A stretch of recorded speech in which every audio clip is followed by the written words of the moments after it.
आदरणीय AD sir, officers and staff of WZRTC और मेरे प्रिय सहपाठियों, आज की इस संगीतमयी शाम पर मैं आपका हार्दिक अभिनंदन करता हूँ। जैसा कि हम सब जानते हैं, ट्रेनिंग पीरियड हमेशा के लिए एक लॉन्ग टर्म मेमोरी है, जिसकी कुछ यादें हम कभी नहीं भूलते। इसमें हमारी कुछ खट्टी मीठी यादें होती है, समाहित होती हैं। इन्हीं कुछ खट्टी मीठी यादों में से मैं कुछ यादें आपके साथ साझा करना चाहता हूँ। शुरू करने से पहले मैं आपसे हाथ जोड़कर नम्र निवेदन करता हूँ कि मेरे विचार और मेरे कथन केवल काल्पनिक है। इसका उद्देश्य किसी को ठेस पहुंचाना बिल्कुल भी नहीं है। जैसे कि आप सब जानते हैं, जब ट्रेनिंग के फर्स्ट वीक में मुझे एक दिन के लिए छुट्टी लाना था। हम किसी को पहचानते नहीं थे। मैंने किसी से पता किया कि मुझे छुट्टी के लिए किससे मिलना पड़ेगा, तो किसी ने मुझे जो डीआर बताया, वो डीआर सुनकर मैं काफी घबरा गया। उन्होंने बताया कि अमिताभ बच्चन साहब जैसे एक साहब हैं, एंग्री यंग मैन जैसे साहब हैं, आपको उनसे मिलना पड़ेगा। लेकिन मेरी किस्मत ठीक थी, मुझे बीच में मुरारी सर मिल गए और मैं छुट्टी चला गया। आज जब 8 वीक बाद मुझे पता चला कि जो स्टार्टिंग में जो मुझे डीआर दिया गया था, वह बिल्कुल गलत था। वह सरासर गलत था, बिल्कुल नहीं, सरासर गलत था। क्योंकि जो साहब की बात चल रही थी, वो बिल्कुल ही नारियल स्वभाव के साहब थे। बाहर से कड़क और अंदर से बहुत ही सॉफ्ट। और इसके अलावा जैसे नारियल अपने आप में गुणों का भंडार है, उसका कोई भी ऐसा पार्ट नहीं जो व्यर्थ जाता है, वैसे ही हमारे साहब भी अपने आप में गुणों के भंडार है। ऐसे व्यक्तित्व को मैं सादर प्रणाम करता हूँ। क्या खबर पड़ी शक्ति भाई? अब जिस शख्सियत की मैं बात करने जा रहा हूँ, वह पैरामिलिट्री और नार्कोटिक्स के बहुत बड़े ज्ञाता हैं। वह इतने शांत व्यक्ति है कि आज 8 वीक बाद जाके मुझे पता चला कि वो हमारे ऊपर ही 4th फ्लोर पर रहते हैं। मैं जब भी उन्हें देखता हूँ, एक परफेक्ट जेंटलमैन की छवि मेरे सामने प्रकट होती है। वह हमारे जेल के चहीते वार्डन हैं और हम उनके प्यारे कैदी हैं। अब जिस खास व्यक्ति के बारे में मैं व्याख्यान कर रहा हूँ, उनका अंदाज है निराला। वह टीचिंग के प्रति इतने कर्मठ है। अगर उन्हें पढ़ाना है तो पढ़ाना है, फिर भले क्लास में कोई हो या ना हो, समझे?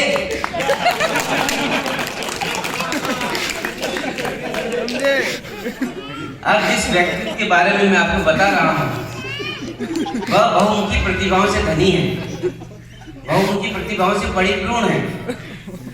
उनका हंसता खेलता चेहरा देखकर हम 45 के 45 ट्रेनीज खुश हो जाते हैं।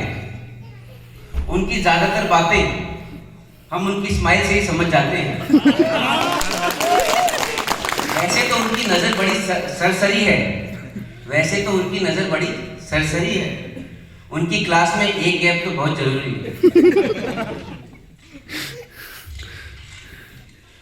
अब जिस साहिबान के बारे में मैं आपको बता रहा हूं, हमने सबसे ज्यादा समय उन्हीं के साथ निकाला है।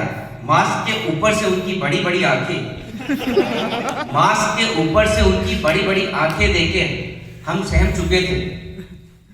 लगता था यह साहब बहुत खतरनाक है। लेकिन जान में जान तब आई जब एक दिन उन्हें बिना मास्क के देखा। पता चला कि उनके मूछें नहीं, क्योंकि हमने कहीं बचपन में पढ़ा था कि जिनकी मूछें नहीं होती वो आदमी ज्यादा खतरनाक नहीं होते। इसमें मेरा कहने का मकसद ये नहीं कि जिनकी मूछें होती वो खतरनाक है, क्योंकि ये मसला भी विचाराधीन है।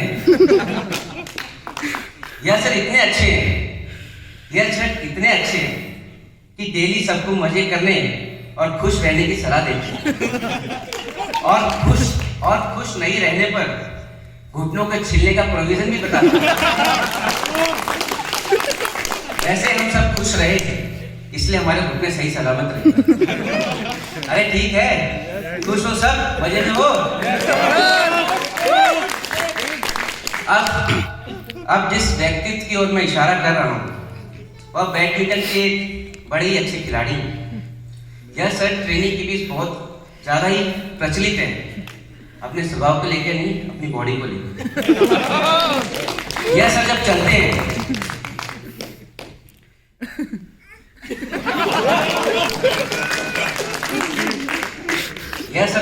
हैं तो ऐसा लगता है कि दोनों बाजू में एक आदमी की गर्दन पकड़ी है।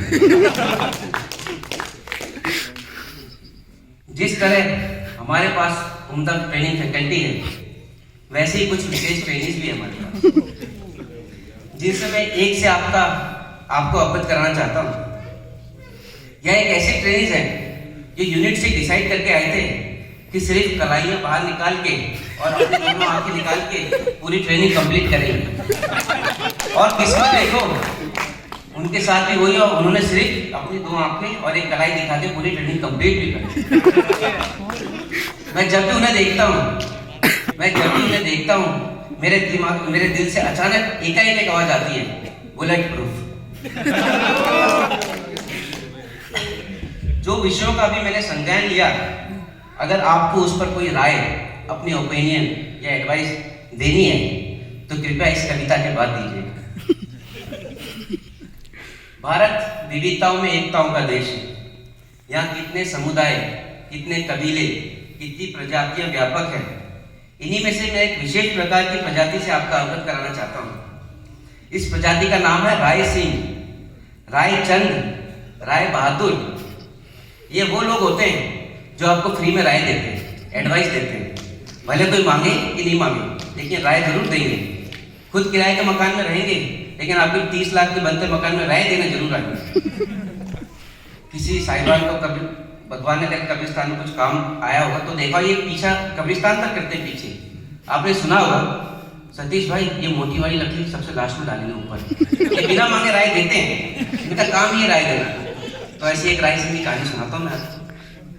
मेरा गाँव है दाहोद, वहाँ पर एक मेरे दोस्त ने मिठाई की दुकान खोली। अच्छी मस्त शोरूम, शोकेस में मिठाइयाँ सजाई, एक बोर्ड लगाया, बोर्ड पे लिखा हमारे यहाँ ताज़ा मिठाइयाँ मिलती हैं। तो ये रायचंद एक सुबह आ गए उनकी दुकान में, सुबह सुबह बोला यार क्या लिखा है, हमारे यहाँ ताज़ा मिठाइयाँ मिलती है। ये नीचे भी मिलती है, बाजू में भी मिलती है। तो मिठाई वाला बेचारा दुकान वाला शरीफ था, सीधा था। बोला तो क्या करूँ? बोला मिटा यार इसको हमारे यहाँ। बोला और सा लगता है, और लगता है। बोला अच्छा। तो उसने मिटा दिया, अब सिर्फ लिखा रहा ताजी मिठाइयाँ मिलती है। बोला ठीक है। अगले दिन फिर एक रायचंद आ गया, बोला यार ये ताजी का क्या मतलब? लोगों को शक जाता है कि तू बासी भी बेचता है।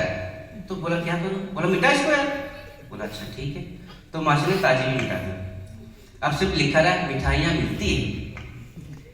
ऐसे तीसरे दिन एक और रायचंद आ गया, उन्होंने बोला यार ये क्या लिखा है? तेरी दुकान खुली है, दुकान तराजू है, बाट है, तेरे कारीगर है, तू खुद है, तो यहाँ मिठाई मिलेगी तभी तो तूने खोल के रखी दुकान। बोला हाँ। तो बोला ऊपर क्यों लिखा है? कोई दुकान में डायरेक्ट आएगा कि पहले बोर्ड पड़ेगा? बोला डायरेक्ट आएगा। तो बोला ऊपर क्यों लिखा है, क्या फायदा इसका? बोला तो क्या करूँ? बोला उसको मिटा दे। तो बेचारे ने मिठाइयाँ भी मिटा दी, अब सिर्फ लिखा रहेगा मिलती है। तो इतने से बात नहीं आया, अगले दिन फिर एक रायचंद आ गया, उसने बोला मिलती है, ये मिलती है का क्या मतलब? फ्री में मिलती है? बोला नहीं साहब पैसे लगते। तो फिर क्यों लिखा मिलती है? लोगों को तो ब्लेम जाएगा कि फ्री में मिलती है। तो बोला तो क्या करूं साहब? बोला मिटा यार इसको।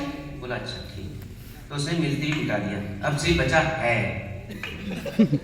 इतने से बात नहीं बनी, अगले दिन फिर एक रायचंद आ गया, दुकान में देखा, उसको बुलाया दुकानदार को। बोला यार क्या है, तू खुला है, तेरी दुकान खुली है, तेरे सामान रखा है, सारी दुकानें बाहर से शोकेस में अच्छी दिख रही, मिठाइयाँ फ्रेश लग रही, फिर ये क्यों लिखा है नहीं लिखा? डाउट जाएगा आदमी को, यानी नहीं भी है, दुकान खुली यानी नहीं भी हो सकती। तो बोला क्या करूँ? बोला मिटा दे उसको। तो बेचारे ने मिटा दिया, बोर्ड पूरा साफ। इतना ही होता तो गनीमत थी। अगले दिन फिर एक रायचंद आ गया, बोला यार तूने इतनी अच्छी दुकान खोली, तेरा बोर्ड ऐसे खाली पड़ा है, इस पे लिखवाता क्यों नहीं कि हमारे यहाँ ताजी मिठाइयाँ मिलती है? ये रायचंदों के चक्कर में ना पड़े, अपना दिमाग लगाए। अब जो मैं कविता बोलने जा रहा हूँ वो टॉपिक से थोड़ी अलग है, लेकिन इमेजिनेशन की कविता है। कि एक बार मेरा जी मचलाया, कि एक बार मेरा जी मचलाया और मेरी पत्नी ने तुरंत डॉक्टर को बुलाया। कि डॉक्टर मेरा चेकअप करते ही उछल पड़ा और मेरी पत्नी से बोला, प्रिय, यह क्षण तो मेरे लिए अत्यंत चमत्कारी हो गए हैं और आपके हस्बैंड ने तो पाँवमारी हो गई। कि अगले दिन वाइफ ने ससुराल फोन लगा दिया और सारा हाल बता दिया। कि मेरे ससुर जी बोले, बेटी अब ज़्यादा समय मत कहो, जमाई जी को लेके तुरंत घर चली आओ। पहला बच्चा है, ससुराल में हो तो ज़्यादा अच्छा है, और वैसे भी हमें अपनी परंपराओं की पूंजी नहीं खोनी चाहिए और दामाद की पहली डिलीवरी ससुराल में होनी चाहिए। कि अगले दिन मैं मैटरनिटी लीव लेकर ससुराल चला गया। मेरे वहाँ पहुँचते चारों ओर खुशी का वातावरण छा गया। कि मेरे कमरे को बड़े ही अच्छे ढंग से सजा दिया गया और कमरे की हर दीवार पे हंसते खेलते बच्चे का पोस्टर लगा दिया गया। कि मेरे ससुर जी बार बार मुझे ही वॉच किया करते, क्षण भर मुझ पर ही ध्यान दिया करते। कभी कहते बार बार सीढ़ियाँ ना चढ़ा करो, ऐसी वैसी किताबें ना पढ़ा करो, पढ़ना है तो राम और सीता पढ़ो, रामायण और गीता पढ़ो, ताकि मन में पवित्र भावनाएं भर सको और आज के युग में राम और कृष्ण जैसी संतान फिर से पैदा कर सको। तभी मैं दर्द के मारे कराने लगा और आगे का कार्यक्रम होने लगा। मुझे हॉस्पिटल ले जाया गया। वहाँ कई पुरुष माँ बने लेटे थे, कुछ बच्चों को गोद में लेके बैठे थे। तभी मैं दर्द के मारे कराने लगा और मुझे ऑपरेशन थिएटर ले जाया गया। जब मैंने होश पाया तब अपने बगल में एक नवजात शिशु लेटा पाया। तभी एक नर्स आई, बोली, बधाई, आपको लड़का हुआ है, पूरे 5 पाउंड का, यानी पूर्णतः स्वस्थ है। तो वह मेरे मुंह से निकल गया, ये बच्चा समझो आपका ही है। तो नर्स शर्माई और मुस्कुराने लगी और बच्चे को पालने से लेके झुलाने लगी। तभी नर्स का हार्ट डिसबैलेंस हुआ और मुन्ना जमीन पर गिर पड़ा। मैं चिल्लाने लगा, हाय मुन्ना मर गया, हाय मुन्ना मर गया। तभी मेरी पत्नी ने मुझे झकझोर कर जगाया। बोला, क्या बात है, आप क्यों शोर मचा रहे हो? मुन्ना चुपचाप पालने में लेटा है, आप बेवजह चिल्ला रहे हो। तभी मैं अपनी पत्नी को बोला, प्रिय, अब पुरुष भी माँ बन सकेंगे, ये खबर पढ़कर मैं सो गया था और सपने में इसी हादसे का शिकार